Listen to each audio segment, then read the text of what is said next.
Matma qalmışam. 10 manata Deyir ki, laf belə matma kimi qurmuşam ki, 10 manata mal qoymuşum. 10 manat. Hələ ona da nazik. Buna bak. Görürsünüz hansı mallarda 10 manata. Bunlar endirmə düşüb qardaşlar. Üzü belə 10 manata, üzü belə 10 manata, üzü belə 10 manata. Diqqətlə gel bura. Hava. Gözəlliyə bax, gözəlliyə bax. Hansı mallarda ha.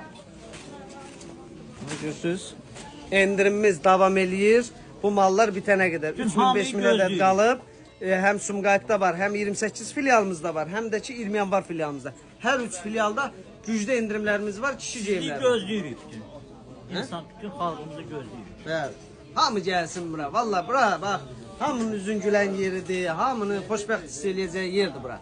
Gördüm orada burada dırdır var, vır. Çık gel beynin saç desin. Adam pul xərcləyəndə stres atır. Vallahi gel bura. Baştan əqəlli mal xərcləsən bir 3-5 illik mal alasın.